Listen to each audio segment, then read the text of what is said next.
go. And good afternoon, everyone. My name is Shamil. I'm going to be your safari tour guide today. Just a reminder to keep your arms, hands, feet, and legs inside the truck at all times, and please remain seated for the entire ride. If you guys look up, there's going to be a spotting guide. It's going to tell you all the animals that we may or may not see out here today.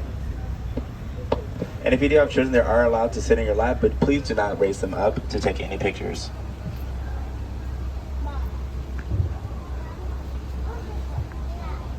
Alright, first we're going to be entering into the Little Ituri Forest. Now, the Little Ituri Forest is home to animals who are super shy and actually rely on their camouflage to hide from predators.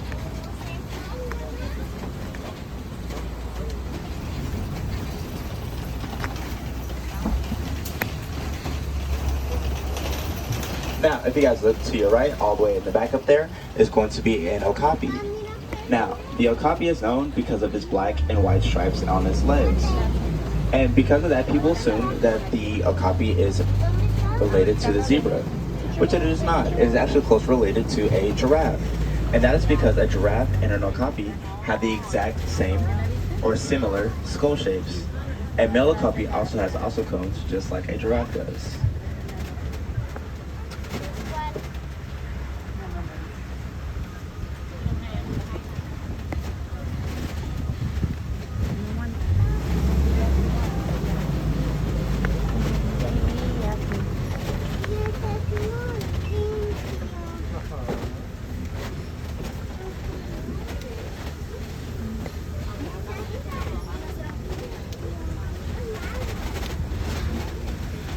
And if you look to your left, it's going to be a black rhino. Now, black rhinos are actually super rare because there's actually under 5,000 of them left. And that's because they're actually getting poached for their horns, which actually has no value to them at all because their horns are actually made out of the same material as our nails and hair. And then coming up on our left is going to be a bongo. Now, the bongo is known as the ghost of the forest because it is rarely seen. And they also have horns that go backwards because it helps them get through untangled underbushes.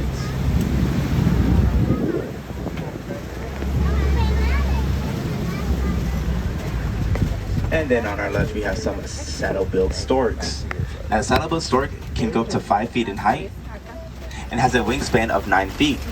And to think about that, if the stork was on top of our truck right now, it would actually be the whole width of the canopy.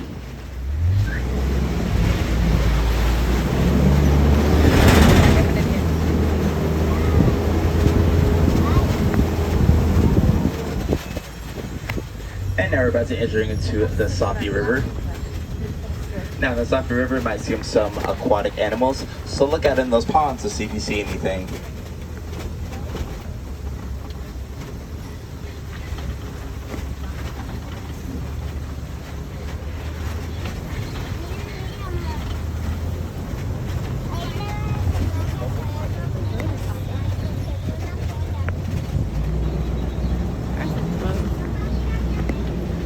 Now I see some hippos, and I'm gonna go on the other side just so I can get a better look of them.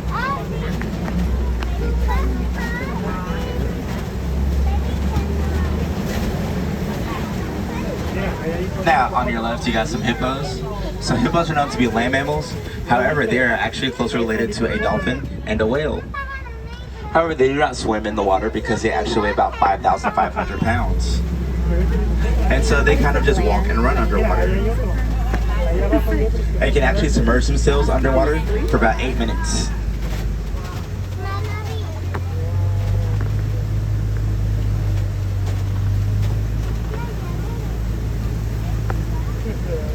And as we're going across this bridge, just a please reminder to please remain seated. And if you look to your left, there's going to be some Nile crocodile. Now, the average Nile crocodile is 16 feet in length and weighs about 500 pounds.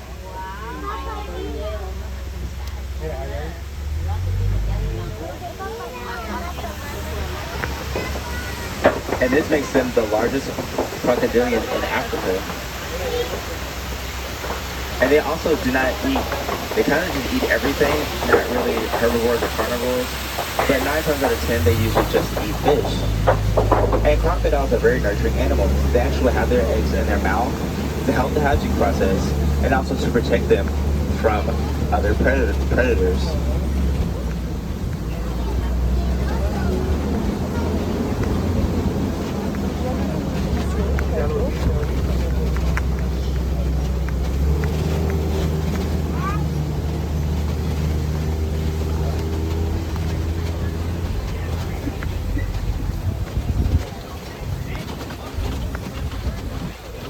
Alright, now we're about to entering into the savanna ecosystem. Now, savanna ecosystem is home to everyone's favorite animals, so like giraffes, lions, and zebras. And unlike our friends in the little interior forest, these animals cannot do any type of camouflage hiding from predators because there's really nowhere for them to hide. So they do focus more on their speed.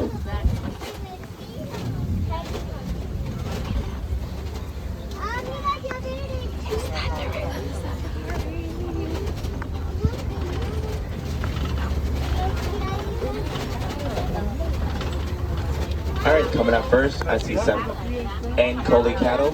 Now the Ankole cattle has a horn. Her horns are about 5 to 7 feet in length, and it acts as their own AC cooling system. What basically happens is as the blood goes up to their horns, and when it comes back down, it actually cools down into their body. And then I do see some giraffes and zebras, and once we get a little closer to them, I'll talk about them a little more.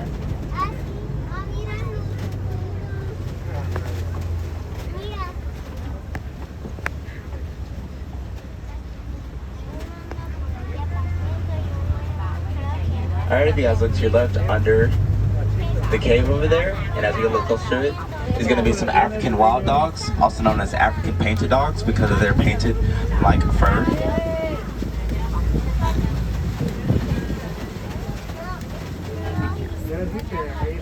These dogs are actually very successful hunters.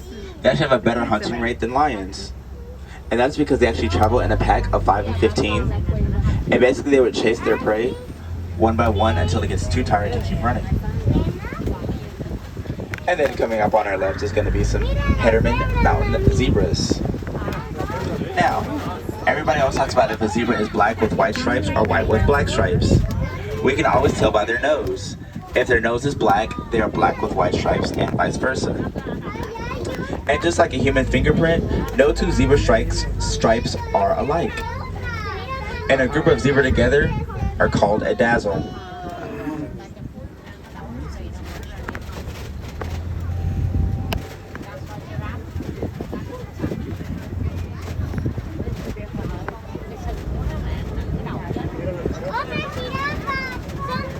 Now as we're coming up, you see some giraffe on both sides. Now, giraffes are actually 15 to 20 feet tall, making them the tallest animals in the world. And giraffes actually eat a good about 20 hours a day.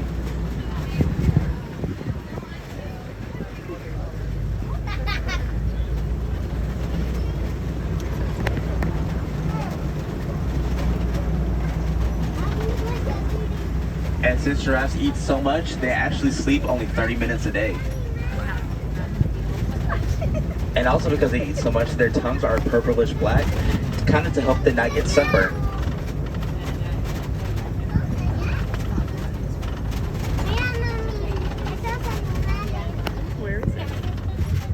And if you guys look all the way to your right, all the way in the back, there's going to be some wildebeest.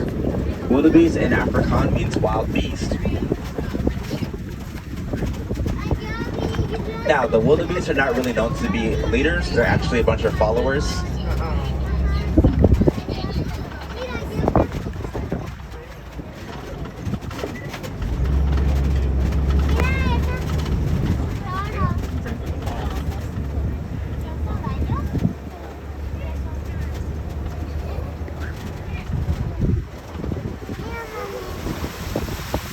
Here's a more close look at the wildebeest.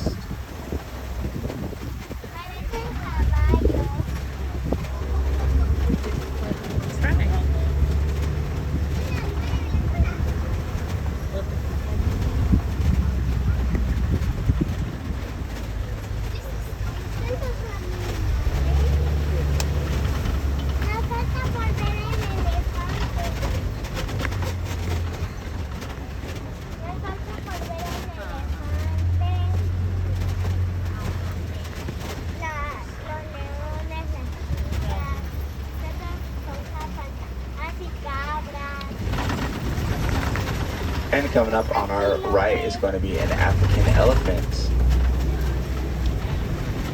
And then on our left we have some mandrill monkeys. Now the male mandrill monkey can weigh up to 100 pounds, while the female only weighs about 30 to 60. And the mandrill's face is so vibrant, it gets vibrant the more the male mandrill gets more excited.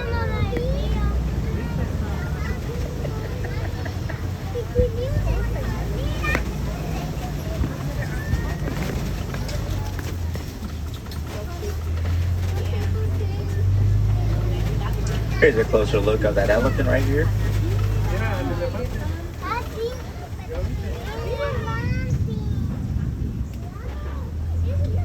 Now, a little conservation project I want to talk to you guys about is called The Elephant and the Bees. Basically, elephants' environments were getting destroyed in search of materials to make all of our electronics. And because of this, elephants started to migrate to other places. And they ended up being on a farmer's land, destroying and eating all of their crops. And during a little research here in Disney, found out that elephants are actually scared of bees. And so basically what happened was, we send a fence that will be filled with bees, and it's basically to keep the elephants away in the most humanly way possible. Now both the elephants are safe, and the farmer's crops are safe, and now the farmer actually has more profit when it comes to honey now, since he has bees. And so to make sure our elephants' environment's not always getting destroyed, just to always think about recycling all of your old electronics.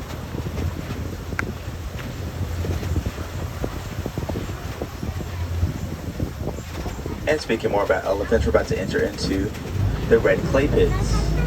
Now the red clay pits, if you look to your right, you can see some tusk marks, and that's because elephants actually eat this clay to get all the nutrients and vitamins it needs throughout the day that it can't get in all of their food. There's some more elephants coming up on our left. And you can tell if an elephant is male or female just to basically off who they are around. If there are plenty of them, it's usually a female of herds, but usually a male elephant is always by itself.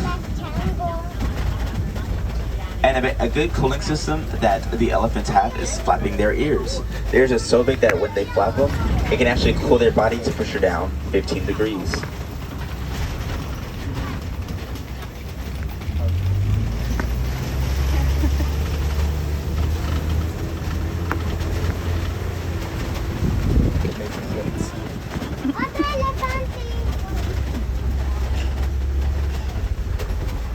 And this tree right here is going to be a baobab tree. Now the baobab tree can survive a long period of time in droughts. That's because it stores up all of its water in the trunks. And because of this, the tree will not have leaves for about 9 months. And elephants usually will break part of the tree to get all the water out of it.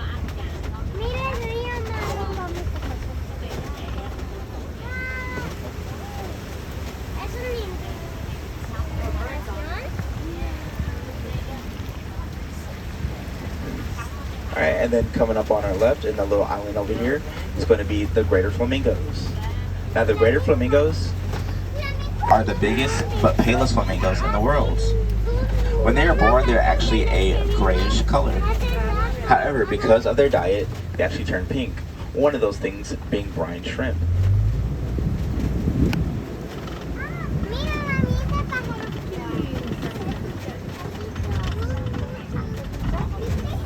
And they can also stand about to 5 feet tall.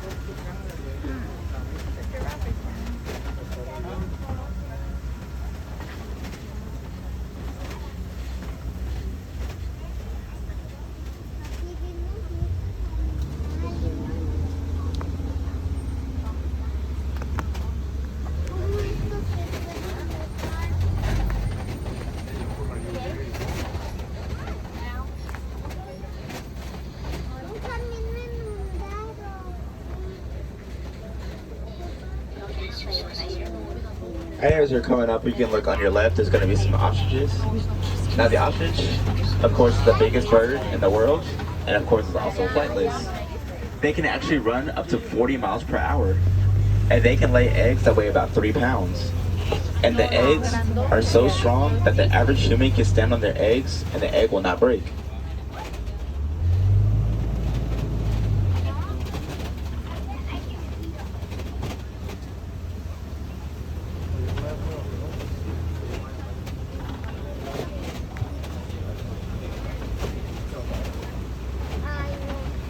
And then on our left over here, we got some cheetahs. As you guys know, cheetahs are the fastest land animals in the world, going about 60 miles per hour.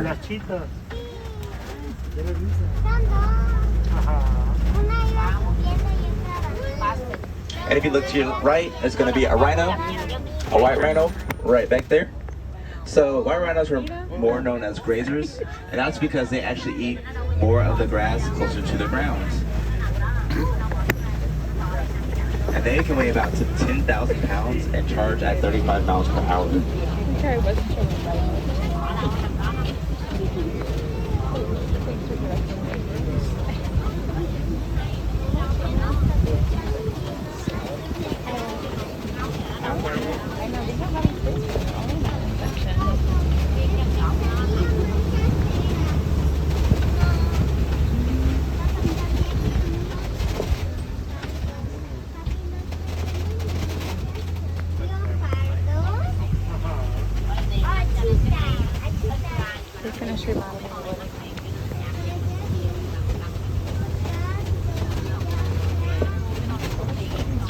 And you got some more white rhinos coming up on our right up here on the top of this hill. You guys look right up there.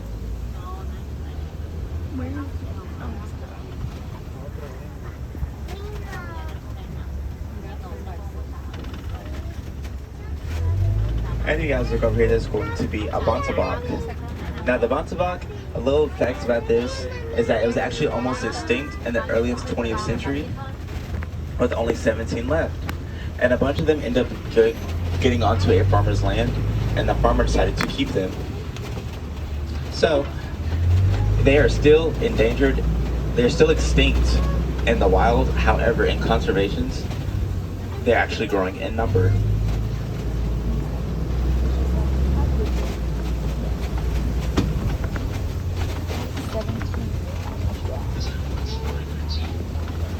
Now if you guys look to your left, it's going to be a warthog.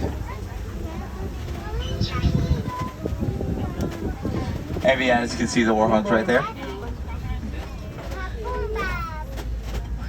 Now, if you guys seen Lion King, you know Pumbaa. But Pumbaa in Swahili means foolish, which is unfortunate because warthogs are actually very smart animals. They're also very territorial, so when they're sitting in their burrows, they're actually sitting back in first. And warthogs are actually the biggest burrowers in the world.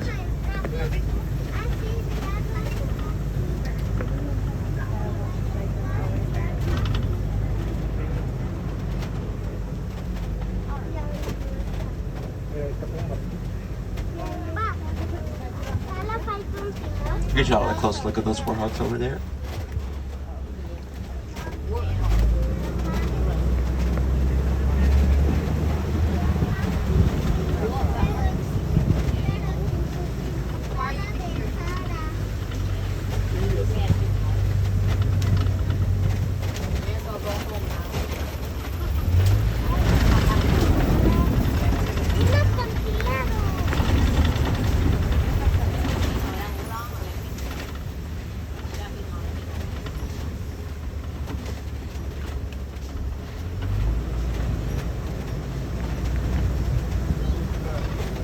And then coming up, our last stop is going to be the Warden's Post, which is going to be home to our Nigerian Dwarf goats.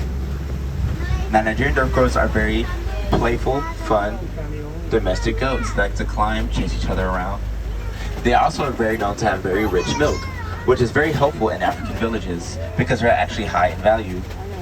Farmers actually really depend on the Nigerian dwarf goat's milk and other resources.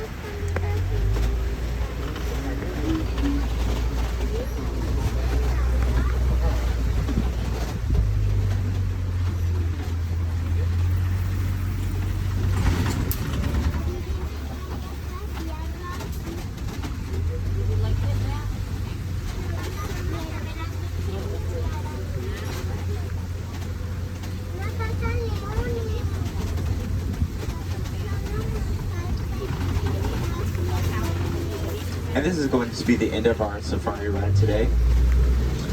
Some things I want to go back to is how I mentioned that we can always donate our used electronics we don't use anymore to make sure that the elephants' homes are not getting destroyed. Also, you can just regularly recycle and use reusable items to help our environment plus others. There's also Disney's Conservation Fund. Basically what that is, you can donate any type of money amount and this will actually match it dollar for dollar. And all the proceeds will go towards other reservations who are making big differences in keeping animals and their environments alive. And if you guys want to see any more animals today, you guys go check out the gorilla trails. Basically it's going to be a walking trail to where you can see different gorillas, zebras, and other animals. And it's also going to be Rafikis, which is basically a train that's going to take you